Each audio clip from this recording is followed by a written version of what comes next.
So hello and welcome to the first edition of a new show from FOSS, Our Common Future. As the name suggests, Our Common Future seeks to initiate a dialogue among well-meaning people from across the world. The idea is based on starting some kind of a cooperative development model in an interdependent world, or as ancient India would say, Vasudhaiva Kutumbkum. Perhaps through dialogue, we can, over time, be able to see the archaicness of our insecurities and the hollowness of our suspicions.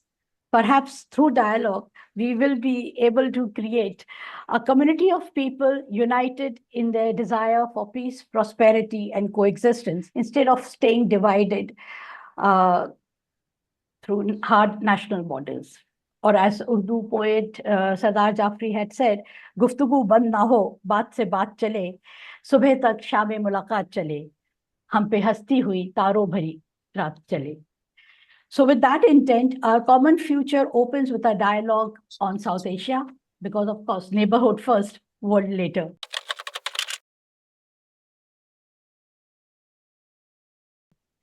And I'm privileged that I'm joined by four eminent people from across this region, going clockwise from India.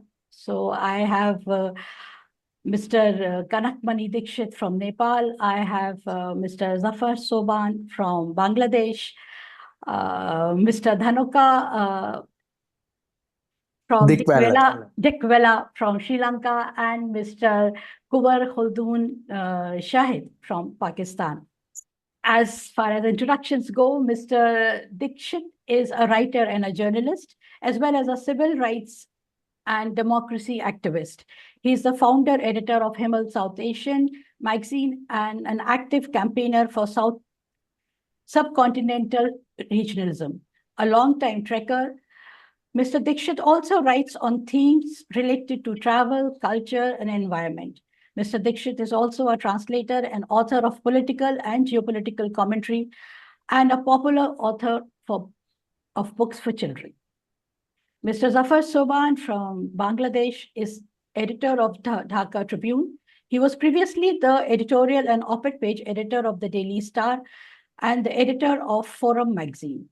He has also served as executive editor of the Daily Independent and head of English language programs at Independent TV, among other positions. He has written for The Guardian, The New York Times, Seminar, EPW, and Time magazine, among others.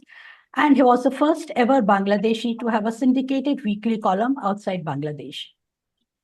Mr. Dhanuka Dickwella started his career as a commentator on geopolitical matters by blogging for various political blogs as a guest writer and as a guest writer for Armenian Mirror Spectator, the first English language Armenian weekly published in the United States since 1932, covering Caucasus-related issues. He is an aspiring author with his first title, The Chessboard of Geopolitics, pending publication.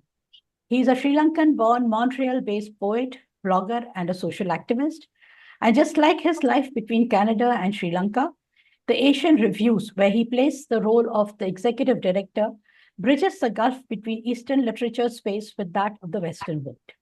And finally, we have Mr. Kunwar Khuldune Shahid, a Pakistan-based correspondent for The Diplomat.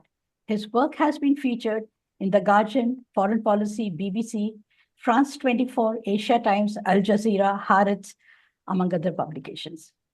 So welcome, everyone. And thank you so much for accepting my invitation. So before we start this conversation, I was startled by a comment made by Indian Defense Minister, Mr. Rajnath Singh, at Indian Naval Commander Conference held earlier this month. He said something very interesting. He said, India was a landlocked country which had maritime borders. But today we see India as a maritime country which has land borders. Now, obviously, this sort of a perspective on India, that now land borders are secondary to our geography, comes from the premise that we find ourselves completely bound in by our land borders. India finds no way of growing or expanding either northwards, eastwards, or westwards. So it is going southwards, it's going towards the Indian Ocean region. And that is what all these new configurations, whether it's Quad or even WIMSTEC, it all looks at the ocean as India's primary border.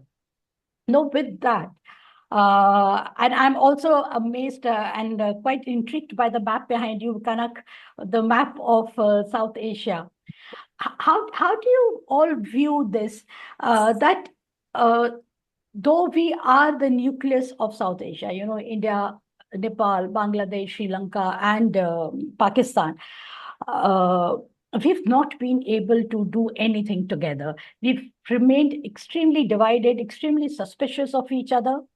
And this SARC itself, which came into being only in 1984, after, India got freedom in 47, Pakistan and India got freedom together. Yet, we found so long to come together. And this coming together also was there only for 20 years. So what is the reason for that? Kanak, would you like to start? I think when partition happened, well, Nepal, of course, was not part of partition, not having been part of British India. But when partition happened, neither Jinnah nor Nehru would have thought that nation-statism based in Islamabad and Delhi would coagulate to such an extent. They would have thought some kind of a confederation of states with loose, if not open boundaries. I mean, that's probably what they thought. The actual closure of South Asia began during and after the 1956 war. Other than that, till 56, boats were still traveling along the Ganga and up the Brahmaputra, meaning the Padma and up to Jamuna. And so this is not a given. This kind of South Asia is not a given. It can be worked on. What Mr. Rajnath Singh says, just to as an aside, and then I'll go back to my stream of thought, thinking. What Mr. Rajnath Singh said, in many ways indicates where the problem lies today. All our capitals have their problems. Colombo, Dhaka, Kathmandu, Delhi, Islamabad, and each of them have had their issues of autocracies and mass populism and increasingly faith-based politics. But if you look at how India has moved, particularly during Modi era, its view of regionalism is based on a bilateral definition of regionalism. I will decide to work with you. My neighborhood first policy is not a unitary neighborhood first policy. It is Kathmandu, Delhi, Kathmandu, Sri Lanka, sorry, Delhi, Colombo, etc. And of course, Islamabad always kept out of the equation. What Mr. Rajnath Singh said is mostly verbal subterfuge, because it would require New Delhi's rulers to realize that India, the large parts of the Indian population, is actually landlocked even today. It's only India, the nation state, that is not landlocked. And I'll just make one last point before leave it up to the others to respond, but I have more to say, obviously, on these topics. But the very title, Ghazala, you have given to this program, Our Common Future, is nothing could be more apropos, more correct to the situation we're in. We must all be working together. We must all be looking at everything from climate crisis to species loss to the incredible poverty in South Asia. And the poverty in South Asia, including the massive poverty within India as the largest country in the center, cannot be tackled without South Asian regionalism, is my view. Instead, you've got an insularity that has got us all bogged down, and the insularity that existed in Islamabad, for example, has now been copied by New Delhi. This is how I see things for now. Zafar, would you like to add to that?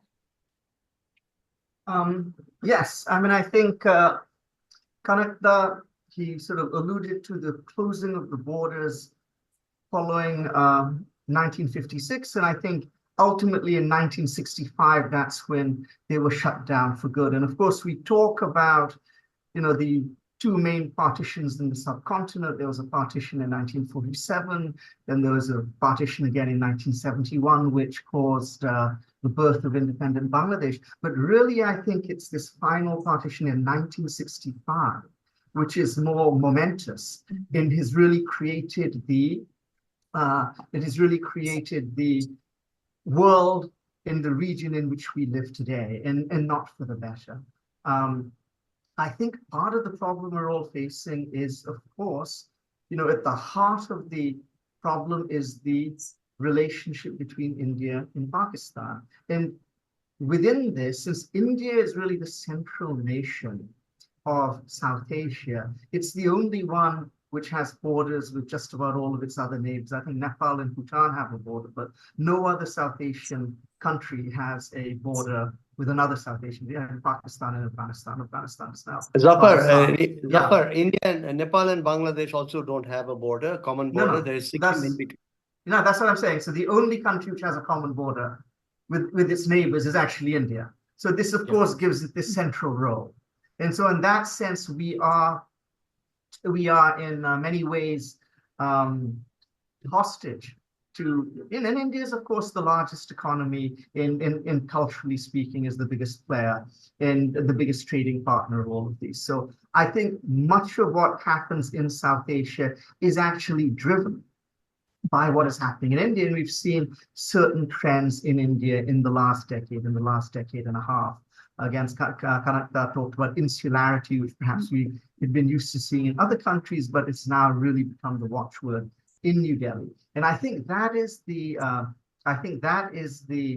big challenge we face. And I think it is interesting to note that India really has fairly contentious, or certainly far from ideal relationships with all of its neighbors. And I think that's something which we need to keep in mind. Why is that? How has that come about? And how does that impact the relationship between the other countries as well? And also the future, or any possible future for SAARC or South Asia as a region. Dhanuka. Let me start with the defense minister's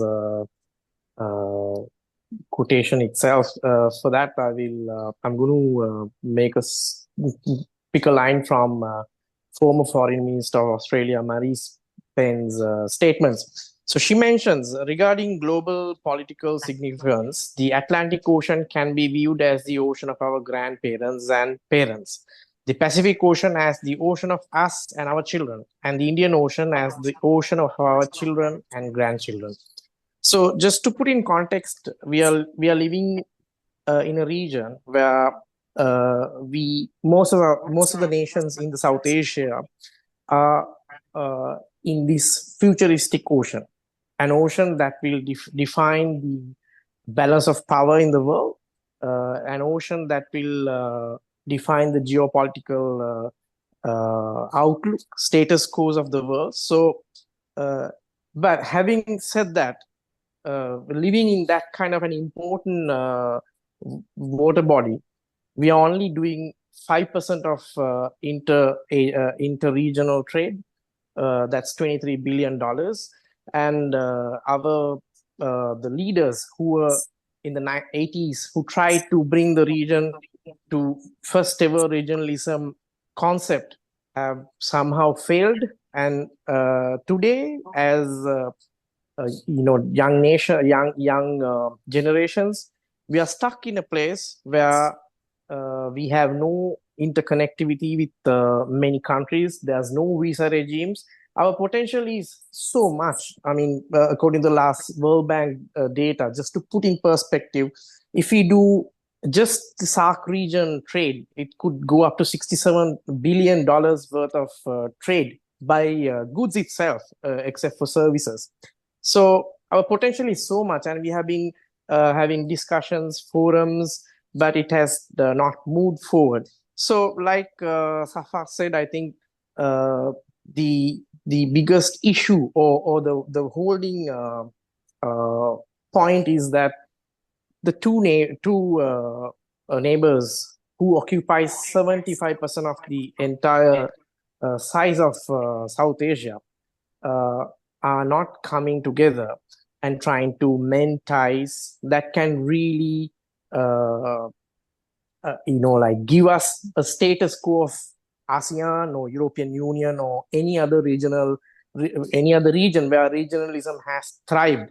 So we see the potential. We have spoken about it, and we have been trying to move ahead, and we somehow have not found a way out.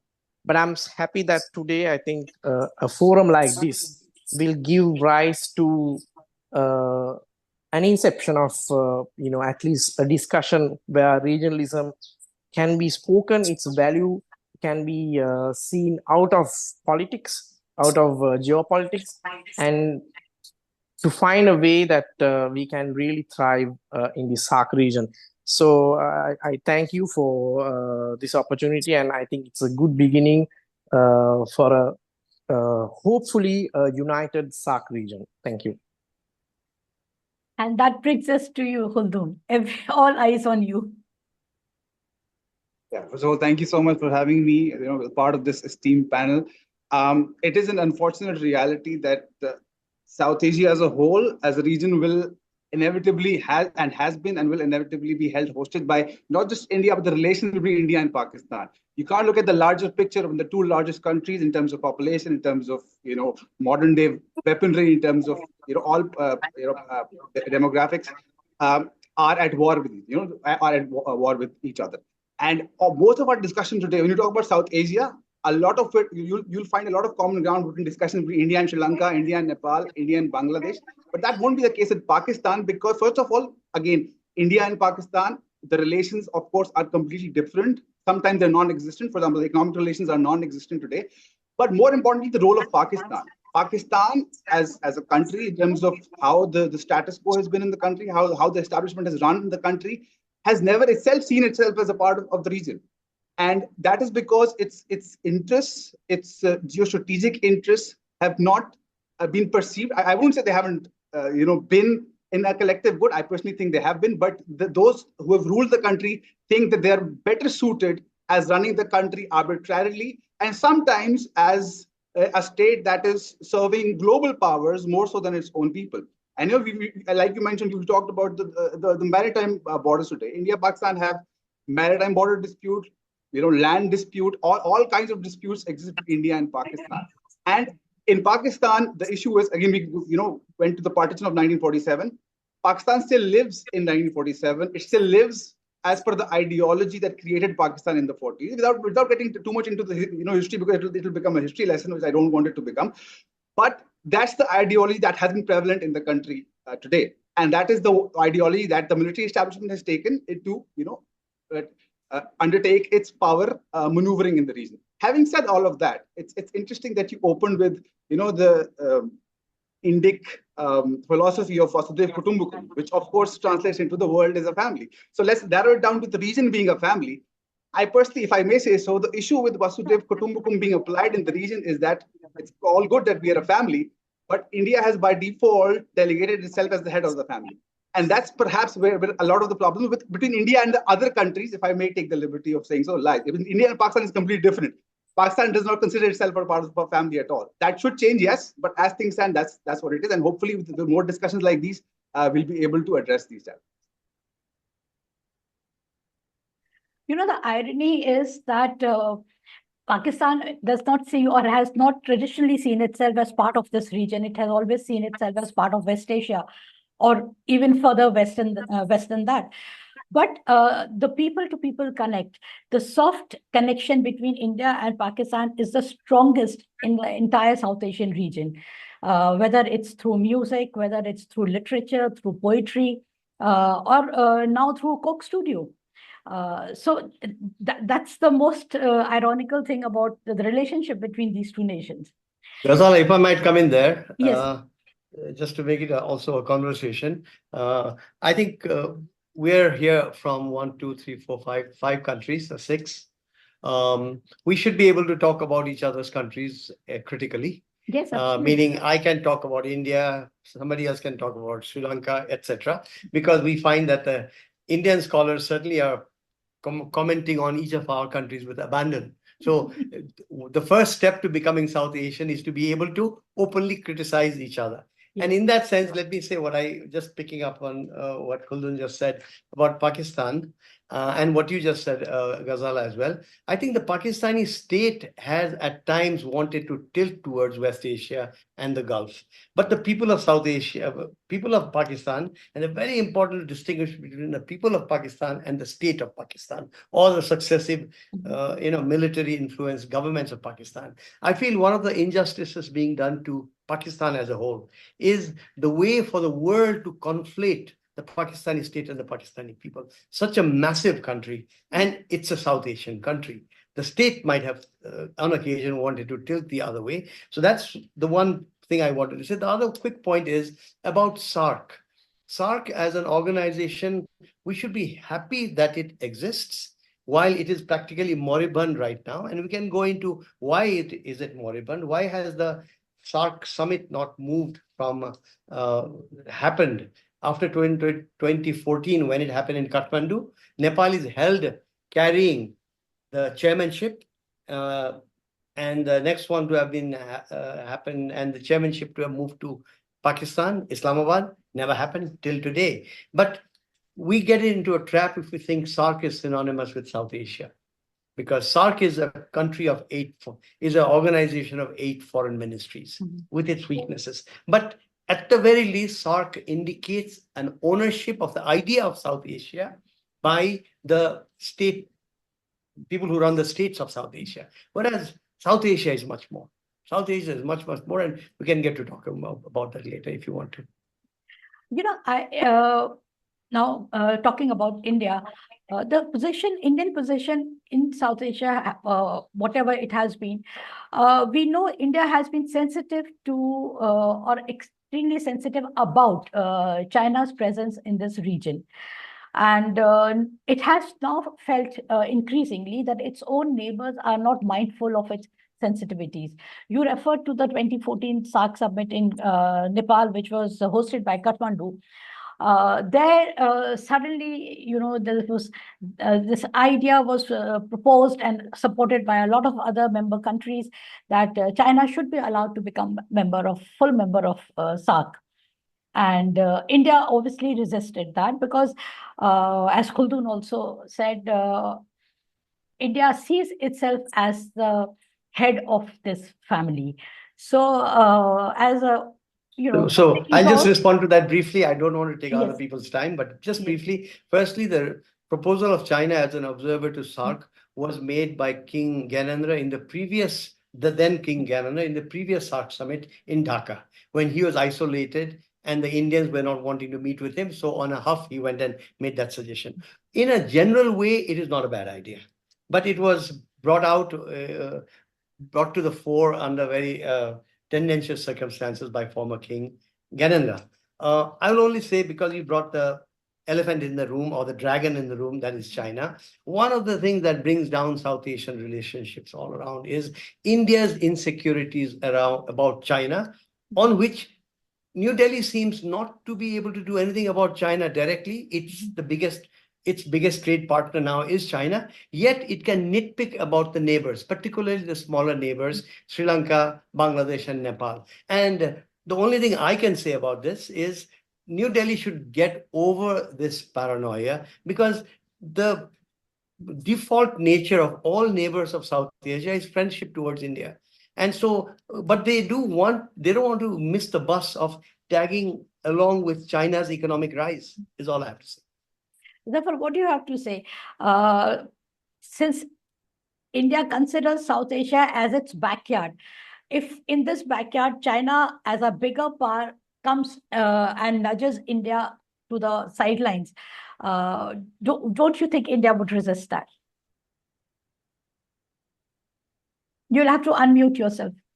Yes, I think it may, but I think the problem with this entire line of reasoning is the basic premise which you're starting with, which is that India does and should enjoy this preeminent role within the family of nations. So you talked about India feels that the other countries are not mindful of its sensitivities, and maybe there is some truth to that insofar as our relationships with China go. But the notion that India should be mindful of our sensitivities as well never seems to be one which gets a great deal of play. For instance, I think it was quite widely reported last year that Bangladesh was interested in ascension to BRICS, but Bangladesh is, and this was in fact supported by China, but it was India who in fact were the one who had opposed this. And so, you know, there has to be some level of reciprocity. One of the things we're seeing in Bangladesh right now, and I find this conversation we're having very timely because we've of course had this momentous change of government in Bangladesh not long ago. In watching in real time the Indian response to it has been really something, you see, because, you know, there's kind of what comes through very clearly is this this sense of ownership. India is very concerned about their security concerns, but it's very clear from the rhetoric which is coming, they're not really viewing Bangladesh as anything even close to, you know, a sovereign nation or an equal partner in this community of nations we have. I think that mentality has to be abandoned. Like I said, we can all recognize the fact that India plays a certain preeminent role just due to the reality of the situation. But it must also, at the same time, recognize the concerns and the sensitivities of the smaller countries. And not just think, well, you know, since we're the big country, we'll get to dictate, and the smaller country need to be sensitive to us, but it doesn't work the other way around. Dhanuka, what do you say? Don't you think the South Asian Indian neighbors, they try and play one against the other, you know, play footsie with China also, and to get a better bargain from India? This is the perception in New Delhi. What do you say to that? I think that has been a centuries-old trick in any political theater. You would always try to find an equal balance to, you know, during the Cold War time or even before. You would, even during the times of the kingdom. So it's nothing new. But I have a comment about this adding China to, or trying to give full membership to China in the SAARC organization. Now, if I'm not mistaken, SAARC is one organization where you have more observer states than members.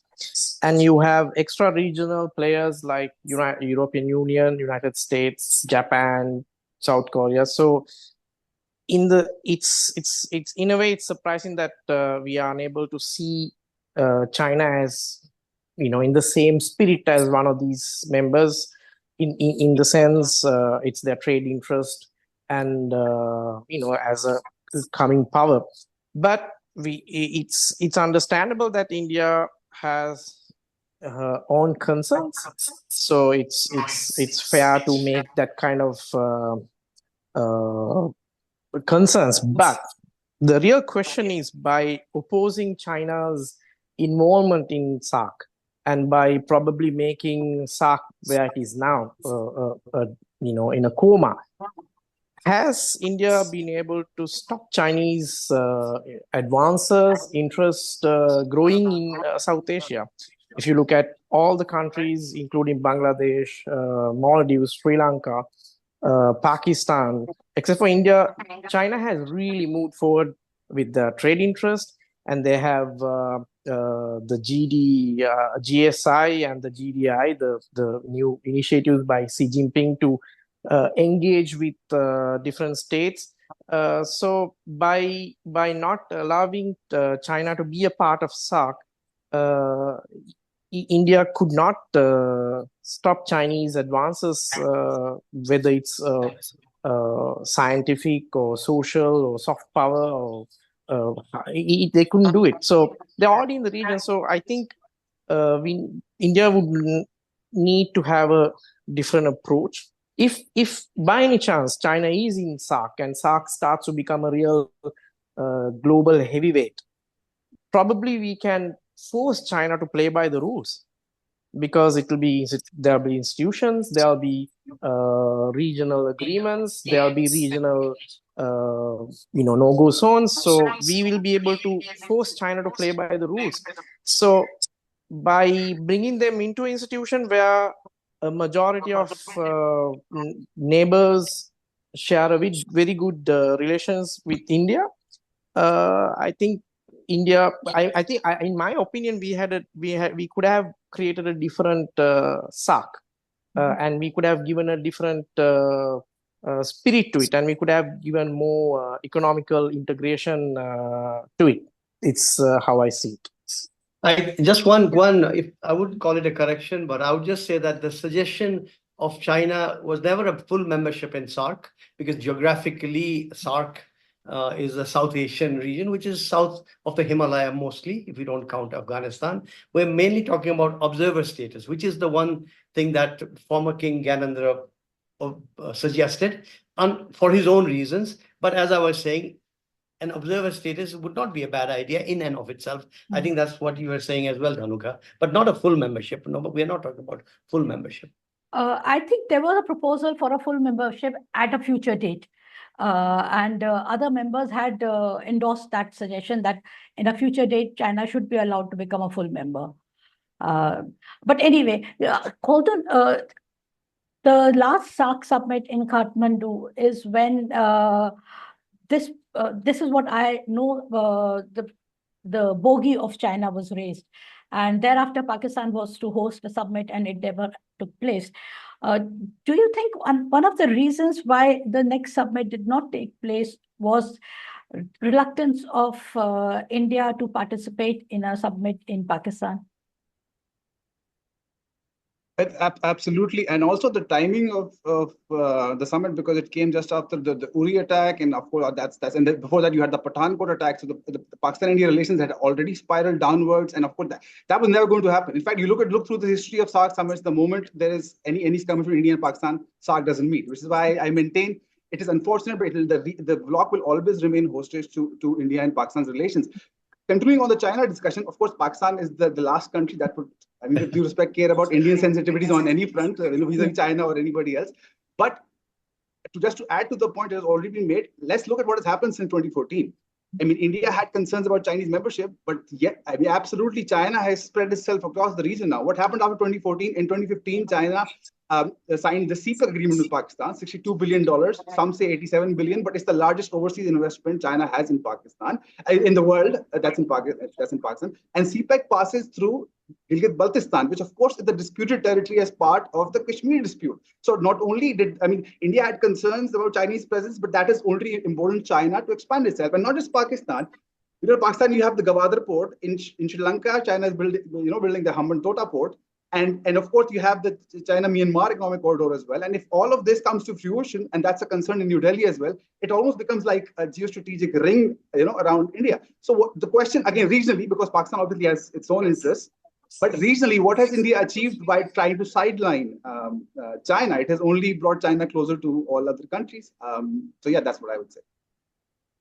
So Yeah. If I could just say one word quickly on this. And I think when it comes to China, India is incredibly sensitive to the situation in Bangladesh, because out of all of the countries in South Asia, the one which makes India the most vulnerable vis-a-vis China is, of course, Bangladesh, because of our geographical location. You've got the chicken neck, you've got the Seven Sister States. So it's very understandable that Bangladesh's relationship with China is absolutely a preeminent concern of India's, and it's absolutely an existential concern. It is a security concern, and there can be no two ways about that. My sense is that Bangladesh has been, and even with the new government will continue to be, very sensitive to this, because anyone with a sense of geopolitical realities will understand just how sensitive this issue is to India, but more so in a way than what you're seeing in the other countries, simply because of the geography. I think all we're looking for in return is then some acknowledgement that, well, okay, if we're going to be sensitive to India's concerns, then what are Bangladesh's concerns and imperatives, and how can we make this a sort of two-way street which works for everyone? But Zafar, sadly, I believe Mr. Modi's New Delhi is going in the other direction. I'll give you a small example, because as long as we're on China, So India has no problem China being India's largest trade partner. That's how it overtook other countries in the last couple of years. Yet, when it comes to the neighborhood, New Delhi would not want us to touch the Chinese economy or the Chinese society.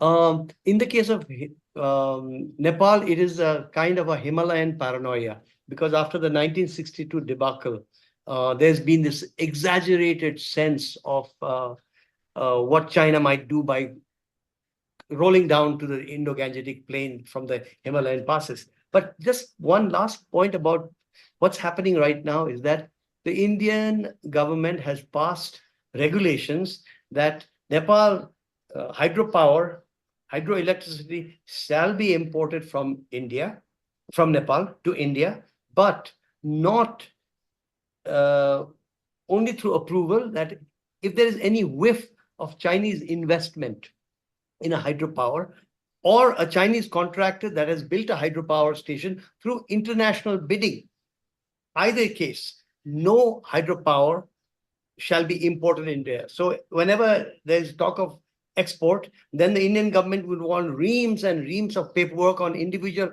hydropower projects to check if there is any smell of China in there. You know, we have spoken about China, but the other elephant in the room from India's perspective is terrorism. And this has been one of India's biggest concerns. And this is what has held India-Pakistan relations hostage as well. I mean, whenever there has been a period of relative peace and bonhomie between the two countries, official bonhomie between the two countries, some incident or the other happens, and Indian investigating agencies inadvertently link it to Pakistan. I mean, there are telltale signs also which point to that direction, the smoking gun, so to speak. So now, do you think India's concerns about terrorism in this region are exaggerated? Or is it kind of giving a different name to another problem, and it is giving it the name of terrorism because it wants to deflect attention away from that problem? Or you think these are genuine concerns, and as neighbors, the other members of the South Asian Confederation should be mindful of? Khuldune, why don't you start? Obviously I have my personal views on this in terms of militancy, in terms of the state's policies.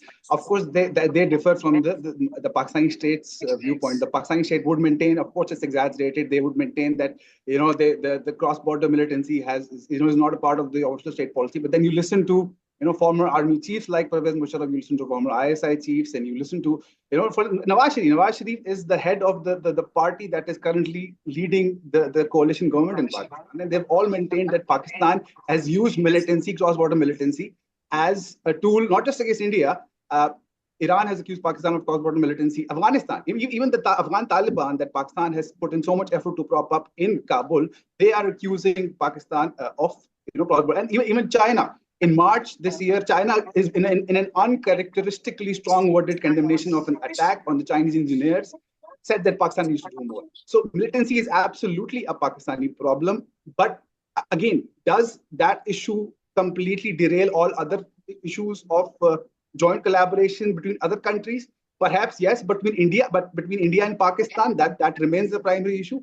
But what is also an issue is perhaps that, unlike in any other part of the Indo-Pak history in terms of the relation between the two nation states, today there remains a possibility that the adventurism won't be one-sided. We witnessed that in 2019. We witnessed the aerial dogfight that we had in 2019. What happened in the midst of that is that India also, of course, attacked Pakistani territory. Now, that was sold in India as though the militant camps were eliminated. That did not happen. But what did happen is that there is now a possibility of it becoming a thing. And of course, since then, India-Pakistan relations have been derailed. And since then, of course, there is no concept of any SARC or anything that involves India and Pakistan. That is a major issue. But then what I would also say is that, yes, that issue remains, affects India and Pakistan. But Pakistan would be the only problem if all other members of the region were, had harmonious relations with one another. That is not the case. Attempts at forming groups that do not include Pakistan and Afghanistan haven't exactly worked. So where does the terrorism or militancy, come into those conversations is for you guys to decide. Yeah. Dhanuka. Well, in my opinion, well, surely terrorism is a huge issue for the entire world, and our region has experienced cross-border terrorism many times. But by giving such prominence to the topic of terrorism, we are ignoring the elephant in the room. The huge issue for me in our region is the climate crisis. We have given so little attention to that, but in time to come, already we have had droughts, cyclones, heat waves, not just killing many people, but it's an existential threat for island nations like Sri Lanka and Maldives, as well as millions of seafaring communities in India, Pakistan, Bangladesh will face these issues. Are we resilient enough? Are we ready to face this? When the other regions are building sea walls and building capacities, what mechanisms we have? Do we share information? So it's going to be a huge issue, undoubtedly. If you look at regional institutional reports from World Bank or any other institution, the concern that they put for climate change and how it will impact all our lives I think it has been completely ignored to a great extent. We talk about terrorism. Terrorism is a huge issue. I have no two words about it, but we have to think about our future generations and whether we will be able to survive. So this is how I think. I think I'm not saying it's exaggerated, but by focusing on terrorism, we are ignoring one of the biggest issues that we will face. Zafar, what do you have to say to this? Looking at this from the sort of the Bangladesh perspective, I mean, certainly terrorism is something which India, is concerned with. But of course, India cannot be more concerned about terrorism and militancy and radicalism in Bangladesh than we ourselves are. I mean, it is, of course, a concern for us. And I think the difference between what you see in Bangladesh and perhaps, the discussion which takes place vis-a-vis India and Pakistan and in other countries as well, is that none of the radicalism in Bangladesh is cross-border. So this is really kind of certainly it's a security concern, but fundamentally it is our concern. It doesn't spill over into India. In the past, of course, there have been instances of Bangladeshi governments supporting and allowing to operate separatist groups in India, and I mean I think that is naturally something which was a severe concern to India. But of course, this is in the past. And I feel that one of the things which we need to see is when it comes to the discussion of security, and I think that's really the more of a rubric in what we're talking about in sort of terrorism per se, is that we need to update our Rolodex or the book we're using to reflect what is the current situation. For instance, again, if you look at a lot of the rhetoric coming out of the Indian government, as well as, the establishment media, retired foreign service officers, talking about what's going on in Bangladesh, there's a lot of concern that, well, this is an Islamist government and, this is the Islamists are going to rise up. None of which is accurate. But what really strikes me is they once again talking about, that now it's going to be an open field for the ISI to be operating out of Bangladesh. And it seems to me that kind of rhetoric, that kind of fear is 20, 30 years out of date.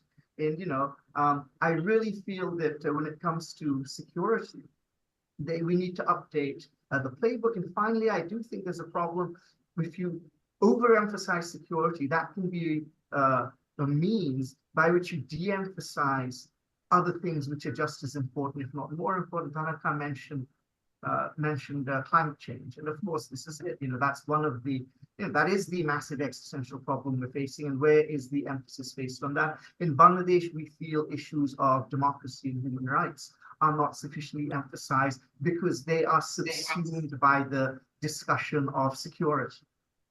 Right. Kanak. I think every act of terror that takes the lives of innocents is to be condemned in each of our countries. But there is selectivity. And every country also tries to use counter-terrorism as a theme, as an ultra-nationalistic tool to buttress one's political, electoral political outcomes. And I believe that none of our countries are free from this contagion of utilizing terrorism for personal political gain. And India has been a past master at this in utilizing the term terrorism. Whereas issues that need to be raised vis-a-vis India never get the play internationally, because in many ways, the Western press, which sets so much of the international agenda and this international discourse, loves to look at things the way New Delhi looks at it vis-a-vis the other capitals. We have to keep that point in mind as well. So, did anybody ever comment on the fact that Nepal encountered an organization that proposed militancy, and some would define that as terrorism, i.e. the Maoists? Their refuge was Indian territory and utilizing the open border to enter Nepal. Certainly Nepal grappled with this issue and brought it to a closure. But the fact that there was terror being enacted using Indian territory never comes into play till today. It's not a factor in any international discussion. So I would say that there is a real problem in terms of the scale of the thing. We are talking about a region of 1.5 billion. So when an act of terror impacts some family, some region, some community, the way that brings the entire diplomacy to a grinding halt is unconscionable. And therefore, I would propose the word compartmentalization, particularly on the India-Pakistan sphere. India and Pakistan should come to a confab and decide that we must keep in mind the scale of our two populations, the size of our two populations, and years of diplomacy and track to diplomacy, people to people efforts, they collapse in one bomb blast. And that bomb blast is unfortunate, should never have happened, and the guilty should be tracked down. But it should not be allowed to cloud the efforts at South Asian collaboration, which, as we said right in the beginning, as Zafar said, is held hostage by India-Pakistan hostilities. I'll just change the subject a little bit, and going back to the original topic that we started, and that is India being the head of the family or the big brother in the region. Again, from India's perspective, aren't these allegations of India trying to manipulate domestic politics in the neighboring countries exaggerated? I mean, how much of manipulation can India do in domestic politics of, let's say, Nepal or Bangladesh or Sri Lanka? It can, and it does. Being a devil's advocate. And of course. Also, what is the big deal if India does that? I mean, don't all big powers do that? Shape their a favorable neighborhood. So if India does that, and India is a big power, so what's the big deal? I would personally call that lethal realpolitik. To do that, and in the end, it hurts India. It creates such a rock-solid animosity towards the Indian state among people that are naturally programmed to be friendly to India. And India, meaning New Delhi, by the way, I should make this point. New Delhi should understand its own peripheral regions. How, if you do not act to change politics in Kathmandu by sheer interventionism, which we don't have to get into details right now, but interventionism is the rule in Nepal vis-a-vis New Delhi. And to realize that if Nepal does not progress through political stability, that comes partly from absence of Indian interventionism, then Bihar and Eastern UP benefit.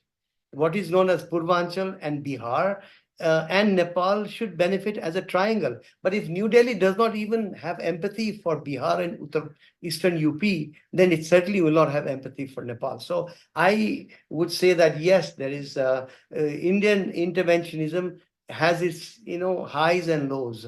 The real low was during the time of I.K. Gujral. But then other times, including Congress times, interventionism in Nepal has been a constant, and it peaks as it has peaked in the last few years. Zafar, Bangladesh is another country which has this problem with India.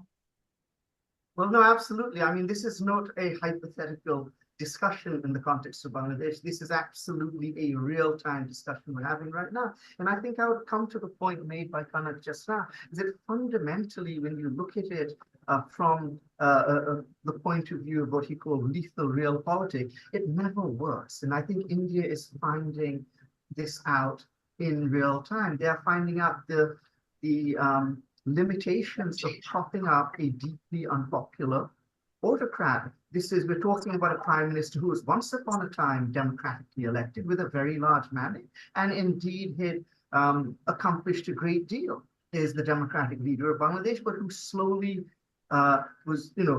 went from there to an autocrat. And, in the last 4 or 5 years, the wheels were really falling off Bangladesh, both economically speaking, as well as the human rights and attendant situation. And now India finds itself in a situation where, as Kanak says, there should be no reason for hostility between Bangladesh and India and Bangladeshi people and Indian people. And indeed, there is no hostility at the person-to-person level that I'm aware of. But because of the strong support for this unpopular regime and really going to the mat for this regime, that has created all manner of headache for Indian foreign policy managers for how they're going to handle this situation in the future. So ultimately, I think it's self-defeating.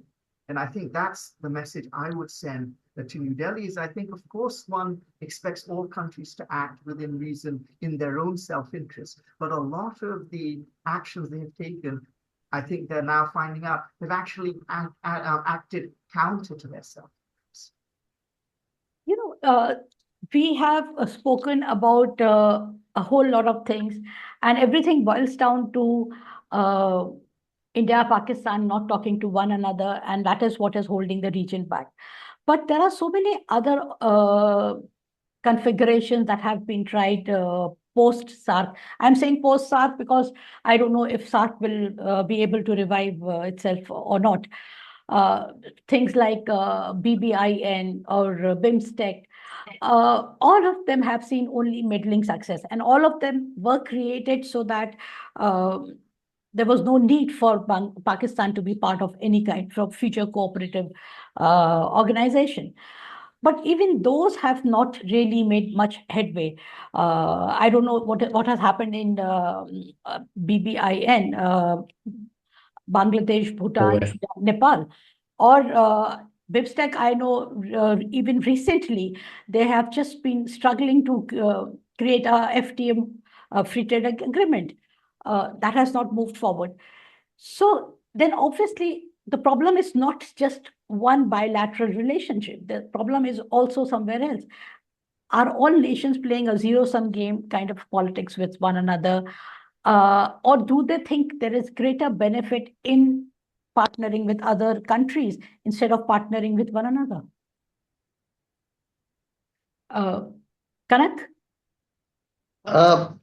The downfall of South Asian Association for Regional Cooperation, SARC, began in 2014 when Mr. Modi, we cannot but speak of Mr. Modi, because he may be a successful Prime Minister of India, but he's not somebody with a regional spirit. His regionalism is unilateral, as I said before. So in his speech, in his address to the 2014 summit, Mr. Modi had this critical line in there that says, either our regionalism will go with all of us or with some of us. That's the exact quote. And that meant if Pakistan does not play ball, particularly at that time, the debate was about BBIN, the transport agreement, overland transport, then we'll go off on our own. We'll do a BIMSTEC, we'll do a BBIN without Pakistan involved, etc. In many ways, as the theme that has been generating in this conversation that we have as well, regionalism is good for the common person in each of our countries, the downtrodden people of each of our countries, because regionalism is not a geopolitical concept. Regionalism, South Asian regionalism, is an idea to generate social justice in South Asia through economic growth and equity in democracy. So these are the values that SAARC should be carrying. For now, it has been made moribund. It is not dead. In fact, there was a small success recently when a lot of behind the scenes activities ensured by all the countries, including Pakistan, ensured that SAARC got a new Secretary General. That is the level of success we have to measure right now and be thankful that it has a new Secretary General. If it did not, then SAARC would have been actually almost near death. But that having been said, I think we must also turn the mirror onto ourselves, meaning each of our surrounding capitals of New Delhi. How come the leaders in Colombo, Kathmandu, and Dhaka have not been able to get together to make a resounding call for the revival of SAARC? They haven't done that. And now, given that there is a change, there has been a change in Nepal with essentially I call it the downfall of the Maoist prime minister and the rise of another prime minister who comes from a democratic party. Then we have the change in Sri Lanka. Just now, we are fresh off it. We have not talked about it yet. And then we have the change in Dhaka. Okay. These three countries should utilize this opportunity to make a call, revive SAARC, do the summit in Islamabad, and let's start talking about, to begin with, climate change, climate crisis, all that is doing to us and can do to us very soon. I think so. There, the failure lies with the prime ministers and presidents in Kathmandu, Dhaka, and Colombo. Khuldune, is Pakistan also interested in revival of SAARC, or Pakistan has moved on? Because it is member of SCO. It has so many other organizations where it is, forging different relationships and different alliances. Does it really think that it's worth its while to come back to SAARC or to revive SAARC? I think Pakistan is wholly invested in playing China against the US right now. Pakistan, as a state, again, it's important, as you already discussed, important to differentiate between the state and the people. The state obviously has no interest in aligning with anything that involves India.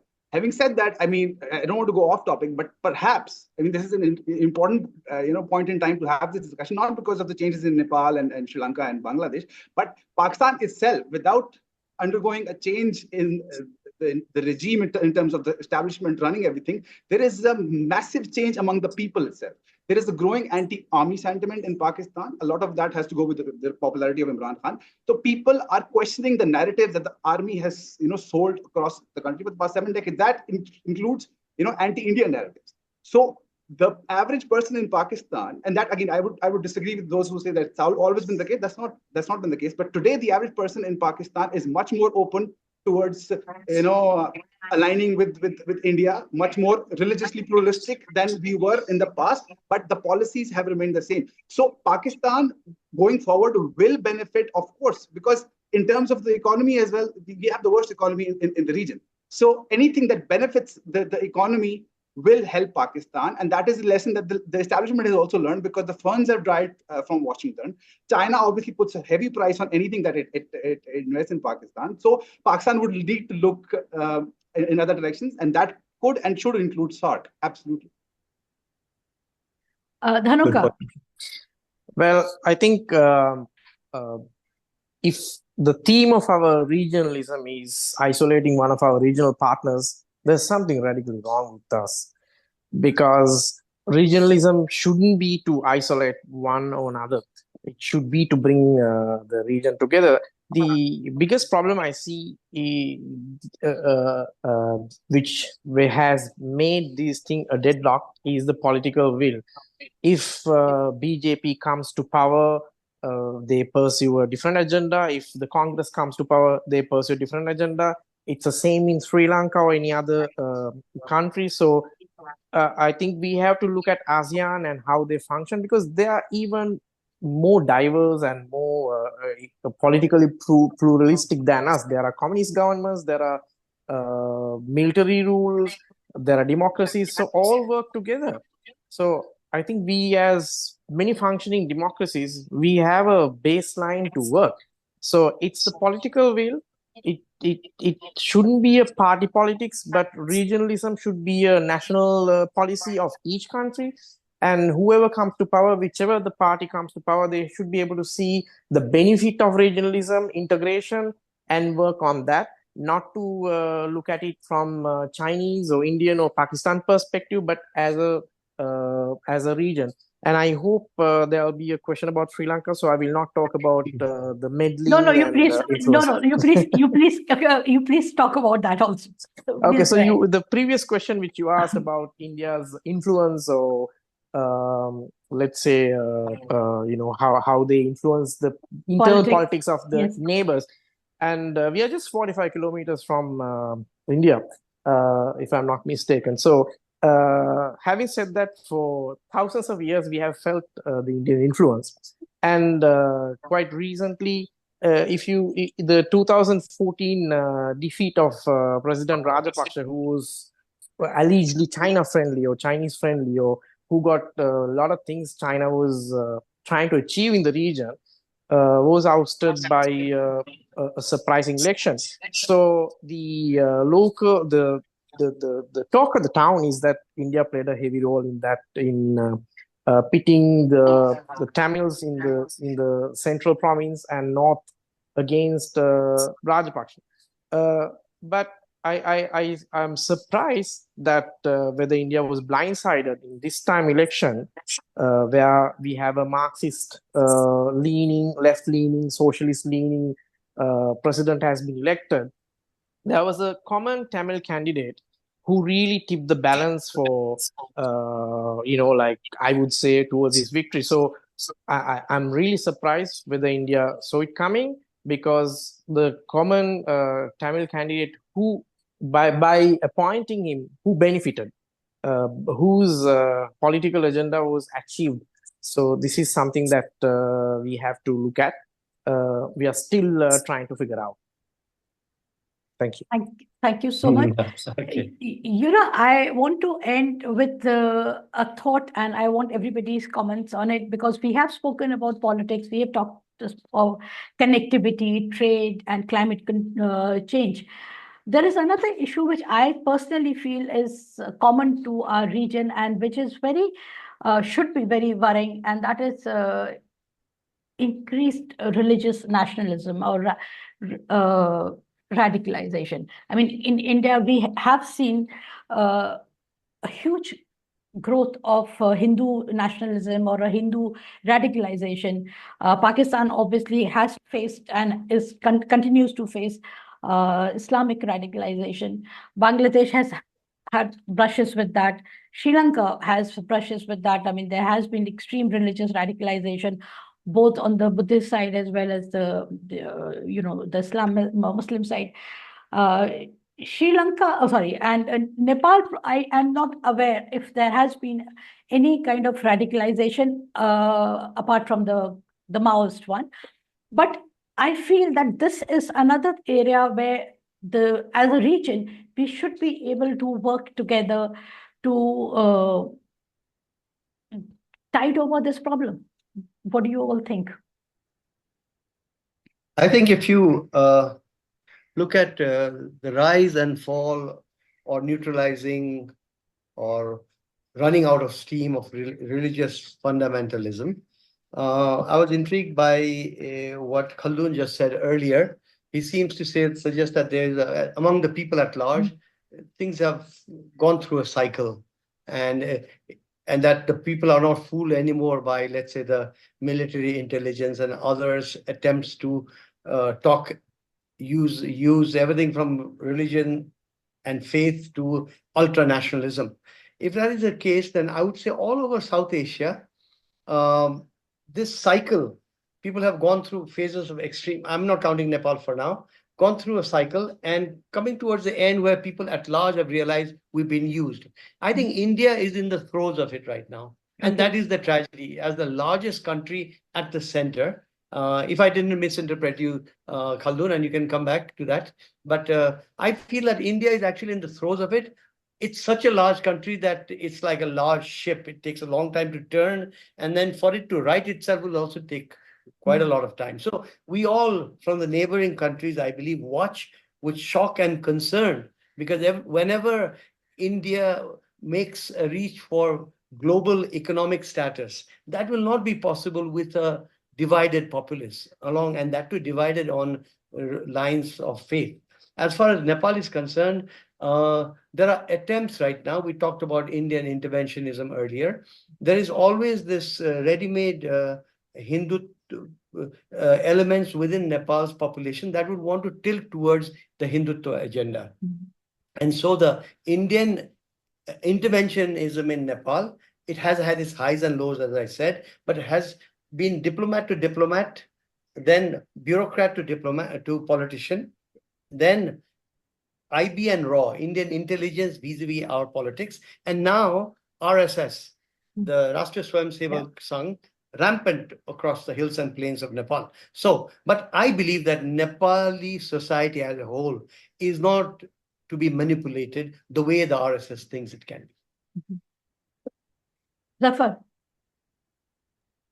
I really hate to always bring back the conversation to India when I'm talking about Bangladesh, but I think such is the shadow cast by India that on this issue, as with others, it's unavoidable to talk about it. I think, paradoxically, what we've noticed in Bangladesh is as India has become more enthralled to radicalism of the Hindutva variety, that fuels radicalism in Bangladesh. I mean, that's the real irony of the situation.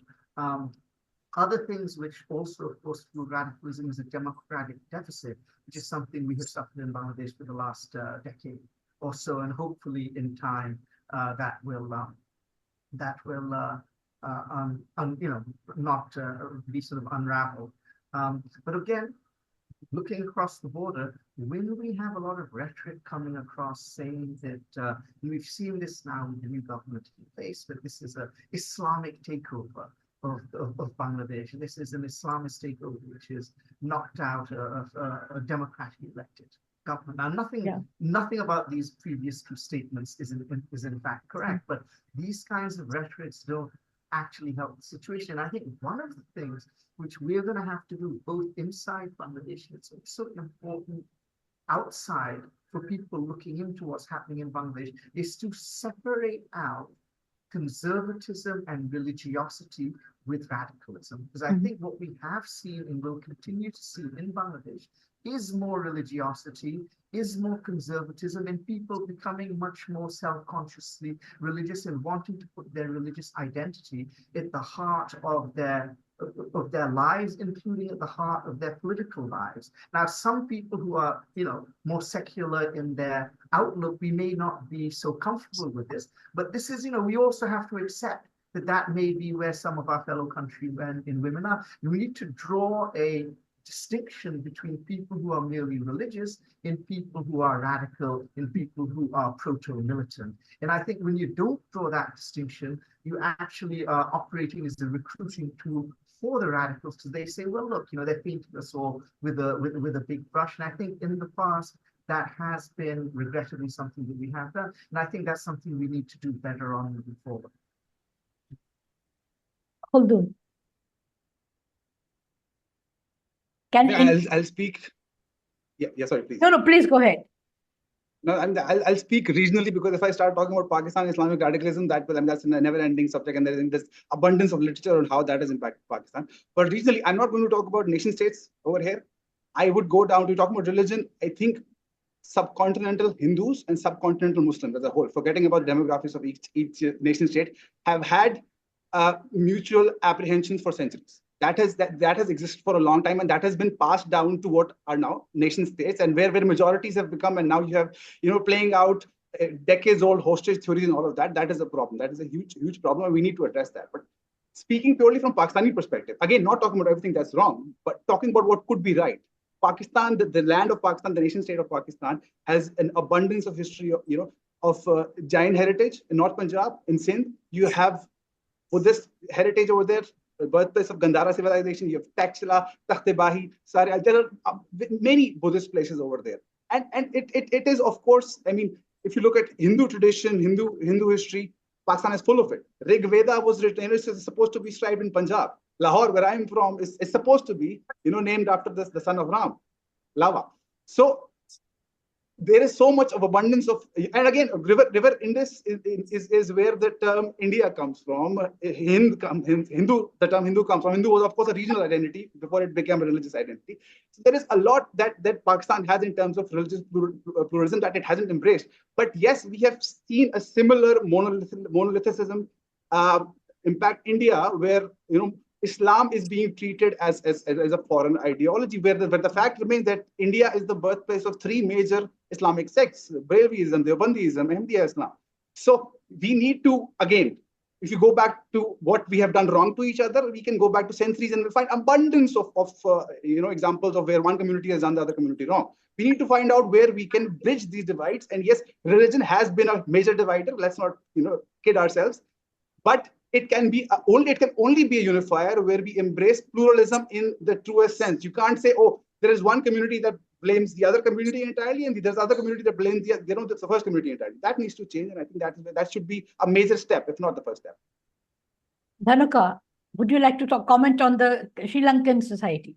Yes. So in a majority Buddhist country, it should have been unthinkable to talk about religious extremism or any sort of political, politicized religion.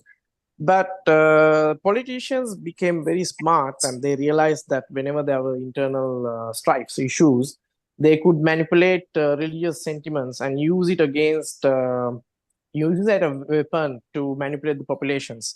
So if you look at the couple of instances where religious unrest has taken place, or where there was a public discourse about religious extremists, that always had a political story behind it.